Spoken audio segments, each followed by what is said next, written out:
What's up guys, and welcome to the Lei Shi raid guide video. As always, the abilities will be scrolling above my head, and let's get right into it because there's a couple things we need to cover in this fight. First thing is obviously tanks. You need to bring 2 tanks, one for ads, one for boss, and then you do need to do a little bit of swapping every once in a while. But the biggest thing with this fight is obviously the tanks will figure out when they have to swap, etc., etc. Healer wise, you want to bring as few healers as possible because the DPS timer on this fight is actually a little bit stringent. What you need to understand is that the quicker you can get this guy down, the better. There's not a ton of damage that goes out. There is a little bit obviously, but let's get into the abilities that he has first, okay? First off, he has an ability that he does every 20%, so 80, 60, 40, 20s, and then you're done. But what he does is he summons protectors at this point. He will actually go into a bubble. He's completely immune. You cannot hurt him. You only need to kill one of the ads. However, the ads hit like a truck. So what you need to do is set up CCs, Ring of Frost, Roots, Shadowy Tendrils, anything you have that will root these guys, get them CC'd so that they don't hit you. If they hit you, as you will see at the end of this video, they will pretty much one-shot you. You do not have a shot to live. Don't get hit by them. They do spawn from the shackles that are on the ground, however. I did find that out. So if you're right next to a shackle when they're about to spawn, you're toying with RNG at that point. Probably not the best idea. I wouldn't recommend it, but you know, sometimes sometimes it happens, okay? Sometimes you just get unlucky. So what he does in this fight is he has special abilities as well, okay? And these special abilities include pretty much 2 things. There's hide, or there's get away, okay? When he does hide, what he does is he vanishes. You then spread out your AoE around the outside of the room. Anywhere around the outer circle, he will be. So, and the only way to find out where he is to AoE that area, and when you see damage, you know that's where he is. You call it out to your raid, good to go. That's all you gotta do for that phase. You just AoE, AoE, AoE until he breaks out, start tanking him again, start DPSing again, and you're gonna go back down. This is his other ability. This is called Get Away. During this phase, he knocks you back. You need to run towards him at all times. If you stop to cast or do anything like that, it's gonna hit you for 90,000 damage a tick instead of 45,000 damage a tick, which is huge.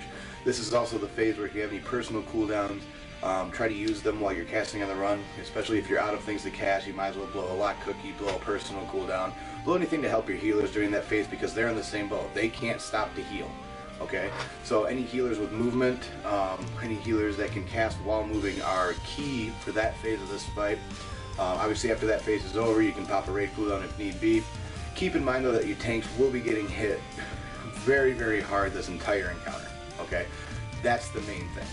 Other than Get Away and Hide, those are really his 2 special abilities. The only other thing that he does is you need to stay at least 2.5 yards spread out. That's it. So if you spread out 3 yards, you're good to go. The reason you want to spread out 3 yards is pretty simple. You will do 125,000 damage to somebody randomly throughout the raid, and you don't want to be caught in that. If there's more than one person who gets hit by that, it is taxing on your healers, and the healers need to be able to focus their heals on the tanks. They don't really have a whole lot of time to focus on you, especially with the amount of healers that you need to bring being less and less, so that you can get through that enrage timer and get through that berserk timer. The biggest places where people lose time on this fight are when you're killing the protectors, okay? You only need to kill one, and then all of the rest of them die. So have the tanks pick one, and everybody burn that one ad. That's all you have to do. Okay, Lei Shi is in a bubble at this point, so you can't hurt him. So if you're attacking him, you're doing it wrong, you're doing 0 damage, you're being 0 help. Make sure your CCs are out, make sure that you're burning down the skull or whatever it is that your mark is, and that's all you have to do. A lot of people lose a ton of DPS time on that though. Like I'll see an ad with half health and an ad die. That's the wrong way to do it. Pick an ad, focus that ad, make sure the rest of them are CC'd. If you see an ad getting close to you, try to stun it, try to knock it back, try to do whatever you can, but that's huge. Also remember that during this Get Away phase, you only have to burn down 4% of his health for him to stop doing it. So it's not a huge deal as long as you know what I mean, like if you have dots you can throw out, any quick burst damage that you can throw out, this is the best place to do it because the quicker you can not have to be on the move, the more heals you can get out, the more DPS you can get out, it's GG. The other place where I see a lot of people lose a lot of time on this fight is during, obviously, when he's hiding. When he's hiding, you can only AoE him, so you need to find him immediately and get him out immediately. The thing is this fight isn't complicated, it's just a race. It's okay, do this really quick, okay, burn the boss. Do this really quick, okay, burn the boss. Okay, do this really quick, burn the boss. That's pretty much the entire fight. You rotate those 3 abilities. So you're pretty much going, every 20% you're going to get the protectors, but in between there you're going to get the special abilities, which is the getaway or the hide. You can cast either of those, it doesn't matter which one he casts last, he doesn't necessarily cast the other one next, so keep that in mind. So overall review of the fight, you need 2 tanks, they need to be tanked obviously away from each other, just so that they can kind of use their cooldown, cycle through those, and then you switch. Healers, be aware of when you're going to need your cooldowns. So after the getaway phases, again, make sure that you're tunneling the tanks. If you see DPS standing where they shouldn't be prepared, and don't stand on a shackle as a healer either.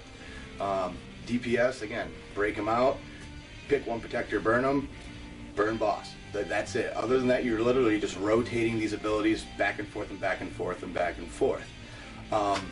That's the entire fight, guys. It's really not that complicated. Once you see it a couple times, you'll know exactly what I'm talking about. You'll get real comfortable with it. You'll be able to down this guy. This guy shouldn't take you real long to down if you've gotten too long down. This should be pretty much just a small gate in your way to show off fear. Thanks for watching. We'll see you in the next one.